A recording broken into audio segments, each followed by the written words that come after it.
नमस्कार युवा साथी, आप देख रहे हैं RPS hot spot study channel. मैं प्रीतम कुमार शाही आज सभी युवा साथी का मैं हार्दिक स्वागत करता हूं। आज के वीडियो लेक्चर में हम देखेंगे सिंधु घाटी सभ्यता की क्या विशेषता है। इससे पहले के वीडियो में हमने पढ़ा था सिंधु घाटी की खोज, उसके बाद हमने पढ़ा था कि उसका नामकरण, उसका काल, और अब हम पढ़ने जा रहे हैं सिंधु घाटी सभ्यता की विशेषता। तो ये टॉपिक है। सबसे पहली बात कि नगरीय सभ्यता थी। कैसी सभ्यता थी? नगरीय सभ्यता का मतलब है युवा साथी, यानी सिंधु घाटी सभ्यता में नगर का कुछ न कुछ अवशेष पाया गया। नगर का मतलब क्या होता है? शहर का मतलब वहां पर क्या होनी चाहिए? पक्की सड़क। कैसी होनी चाहिए सड़क? पक्की सड़क। पक्के का घर होना चाहिए। तीसरा, नाली होना चाहिए। तो ये सब चीजें अगर पाया गया तो बोला गया कि नगरीय सभ्यता सिंधु घाटी सभ्यता में थी। ये इसकी क्या है? विशेषता। सोचिए कि उतने बीसी पूर्व में भी लोग नगर का इस्तेमाल करते थे। और जब नगर है तो आप कह सकते हैं सर कि वहां पर व्यापार प्रधान सभ्यता जरूर होगा। क्या हो सकता है? व्यापार प्रधान सभ्यता, यानी शहर है, नगर है, यानी वहां से उस समय देश और विदेश का आयात और निर्यात होता है। इसका मतलब आपने समझा कि व्यापार प्रधान सभ्यता था, क्योंकि क्या था? शहर था। और आपने देखा कि नगरीय सभ्यता यानी पक्की सड़क, पक्के का घर, नली, नाली, ये सब इत्यादि थे उस समय अवशेष पाया गया। अब आते हैं सर कांस्ययुगीन सभ्यता। क्या सर? कांस्ययुगीन। सबसे पहले कांस, ये आया वर्ड कहां से? युग का मतलब काल। तो कांसा जो है ये आपका तांबा और टीन के मिलने से किसका निर्माण होता है? कांसा का। ये जो क्वेश्चंस हैं, ये क्वेश्चन साइंस में भी पूछे जाते हैं। कॉपर प्लस टीन क्या होता है? कांसा होता है। यानी आप कह सकते हैं तांबा जो है सबसे पहला धातु प्राप्त हुआ। कौन सा पहला धातु पूछेगा? सबसे प्रथम धातु कौन प्राप्त हुआ? क्या बोलेंगे? तांबा। और तांबे का जब युग था उसे बोलते हैं ताम्रयुगीन। क्या बोलते हैं? ताम्रयुगीन। और जिस समय लोहा का युग था उसे क्या बोलते हैं? लौहयुगीन। और जब पत्थर का युग था तो उसे बोलते हैं पाषाण युग। ये युवा साथी कांस्ययुगीन सभ्यता में आपने जाना। कांसा मटेरियल के नाम पर, धातु के नाम पर कांस्ययुगीन सभ्यता का नाम रखा गया। अब आते हैं नेक्स्ट, आध ऐतिहासिक सभ्यता। आध इतिहास, आध का मतलब आधा का मतलब सिर्फ लिखा हुआ मिला, लेकिन उसे लिखे हुए को आप पढ़ नहीं सकते हैं। मतलब जो लिखा हुआ था वो कैसा था? वो सिर्फ किसमें था? चित्रलिपि में था। उसको पढ़ना संभव नहीं है। तो अब देखा जाए सभ्यता, आध ऐतिहासिक सभ्यता। ऐसे भी जब आगे जाएंगे तो आपको पढ़ना है प्राग इतिहास, आदि इतिहास और एक इतिहास पढ़ना है। प्राग का मतलब जिसमें कोई लिखा भी नहीं हो और पढ़ा। जब लिखा की बात ही नहीं है तो पढ़ेंगे कैसे? जब लिखा ही कुछ नहीं है, बना कि ब्लैक बोर्ड पर आपका पूरा ब्लैक बोर्ड खाली है, तो बताइए तो उसको पढ़ेंगे क्या? तो ना लिखा है ना पढ़ा है, तो उसको बोलते थे प्राग। आदि की बात सिर्फ लिखा हो यानी चित्रलिपि, चित्र दर्शाया हो, उसे पढ़ना संभव नहीं था। इतिहास का मतलब है लिखना प्लस पढ़ना, यानी जो लिखा हुआ है उसको आप आराम से पढ़ लेते हैं तो उसको बोलते हैं इतिहास।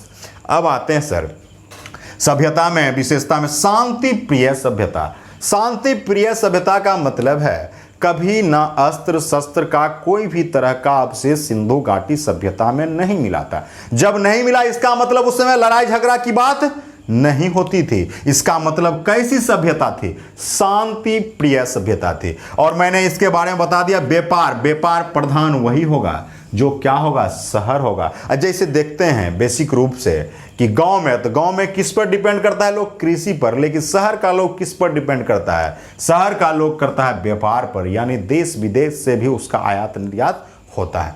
अब आते हैं सर विस्तृत सभ्यता। विस्तृत का मतलब होता है बहुत बड़ी सभ्यता, बहुत विस्तार की सभ्यता।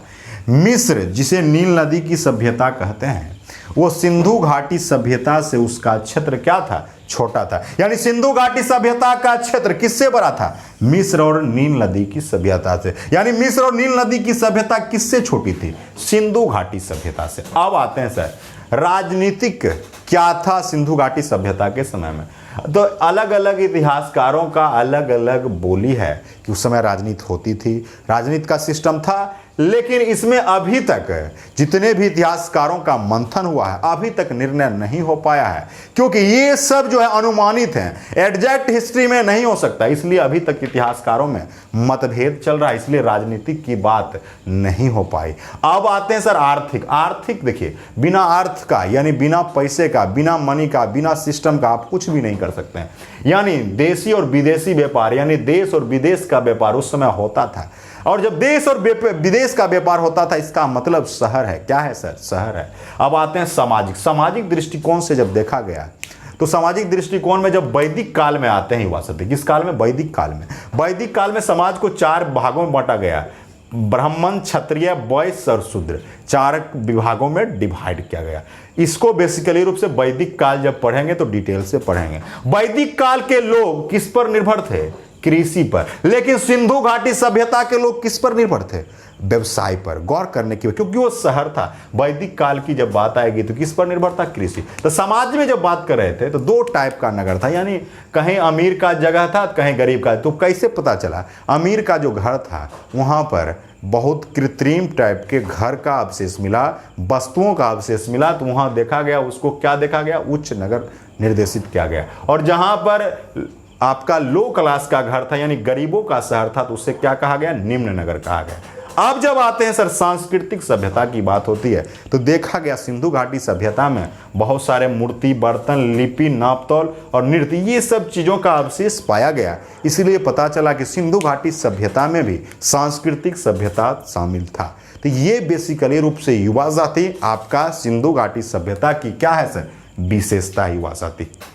तो आप इसको आप चाहेंगे तो रिवाइज कर सकते हैं। कैसे?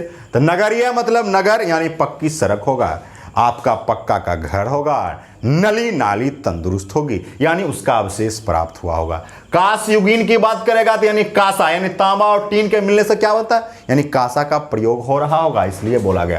ताम्र युगीन कहता तो तांबा, सबसे पहला धातु कौन है? तांबा। लौहयुगीन मतलब लोहा, पाषाण युग मतलब पत्थर। और आधि ऐतिहासिक सभ्यता यानी आधा आधि की बात करता है। आधा आधि का मतलब सिर्फ लिखा है तो किसमें है? चित्रलिपि में, यानी फिगर है तो उसको आप पढ़ नहीं सकते हैं। शांति प्रिय सभ्यता की जब बात हुई तो शांति प्रिय मतलब बिना लड़ाई झगड़ा का सभ्यता चल रहा था, यानी वहां पर आप कह सकते हैं अस्त्र शस्त्र का इस्तेमाल नहीं किया गया था। उस तरह व्यापार प्रधान की बात तो आपको मैं बताया कि शहर रहेगा तो वहां पर व्यापार होगा ही, क्योंकि वहां पर कृषि धारा कृषि पर आधारित नहीं होती है। कृषि पर कहां आधारित थे? वैदिक काल में। कहां आधारित थे? वैदिक काल में। फिर आते हैं विस्तृत सभ्यता। तो आप जानते हैं कि मिस्र और नील नदी की सभ्यता सिंधु घाटी सभ्यता के क्षेत्र से क्या थे? कम था। तो यानी आप समझ सकते हैं कि सर मिस्र और नील नदी की सभ्यता सिंधु घाटी सभ्यता से उसका एरिया क्या था? छोटा था।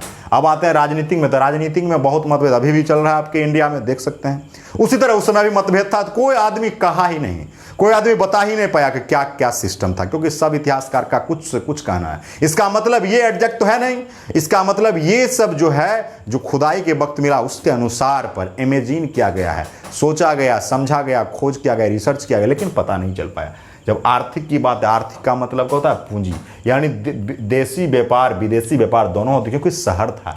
सामाजिक का मतलब उच्च नगर और निम्न नगर। उच्च नगर का मतलब है अमीर और गरीब की बात है, यानी जहां अमीर का घर था वो उच्च नगर कहलाता था, जहां गरीबों का घर था वहां पर निम्न नगर का। अभी भी आप देख सकते हैं समाज में पक्के का घर है शहर में, तो देखिएगा जो पक्के वाले घर हैं वो आपके अमीर लोग हैं, अपार्टमेंट में रहते हैं। लेकिन गरीब गुरबा अभी भी, शोषित वंचित अभी भी आप देख सकते हैं कि सड़क पर जीवन यापन कर रहा है। उस समय भी था तो सामाजिक यहां पर था। लेकिन जब वैदिक काल में जाते हैं तो उस समय 4 में लोगों को बांटा गया, ब्राह्मण, क्षत्रिय, वैश्य और शूद्र में बांटा गया। और ये उस समय वैदिक काल में किस पर लोग आधारित थे? कृषि पर आधारित थे। सांस्कृतिक सभ्यता की जब बात होती है सिंधु घाटी सभ्यता में, तो आप देखते हैं कि उस समय कुछ न कुछ सिंधु घाटी सभ्यता की जब खुदाई जब हुई थी उसमें राखलदास बनर्जी साहब और आपके सर जॉन मार्शल साहब के नेतृत्व में जब खुदाई हुई थी तो उस समय देखा गया था कि मूर्ति मिला, बर्तन मिला, लिपि मिला, नापतोल मिला, नृत्य का कुछ सामान अवशेष मिला। तो देखा गया कि यहाँ पर सांस्कृतिक सभ्यता भी थी।